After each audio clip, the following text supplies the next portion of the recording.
Leo's insights are presented to challenge, inform, and encourage you in your quest to break free from school-based approaches to education. Building upon a foundation of unschooling, we sincerely hope these insights help you to consider how education can be truly unlimited. Before diving deeper into our discussion, we should ask ourselves, what is it that we are trying to undo or escape when we talk about unschooling? Before we begin, let me tell you a funny story. I was once invited to preach at an evening service. The pastor asked me to speak on what the Bible has to say about school. It turned out to be the shortest sermon in history. I was introduced, got up, went to the podium, announced a topic the pastor had asked me to cover, opened my Bible, took a minute, then looked up and said, "Nothing." I returned to my seat, causing a bit of discomfort in the congregation. A few moments later, I returned to the podium and stated that since the Bible has nothing to say about school or schooling, I would instead talk about what the Bible has to say about education.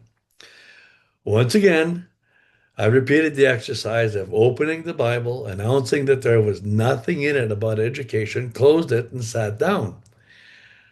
By now, the congregation was a little more at ease, but still not quite sure what was going on. I returned to the podium once again and announced that while the Bible has virtually nothing to say about school, schooling, or education per se, it does have much to say about parents and parenting.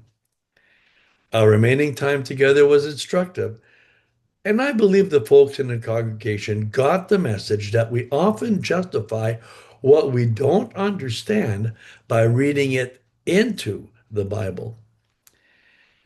Even though public school, schooling, and education have come to be a focus in every country in the world, it should be noted that the word school is not mentioned in the Bible other than the one reference found in Acts 19:9, where it talks about the Apostle Paul reasoning in the school of Tyrannus, which was a private lecture hall owned by a fellow called Tyrannus and not an actual school.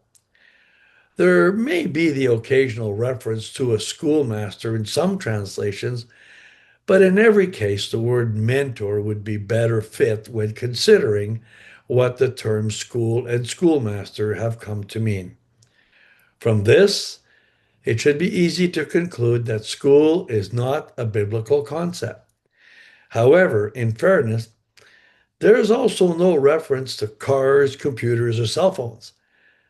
As with these items, schools are a relatively new concept, yet they've been around long enough for most people to believe they have always been. We trust you were blessed by today's presentation. For more helpful information to guide you in your home education journey, please visit educationunlimited.ca and leogaumont.com. Be sure to like us and share us on Facebook.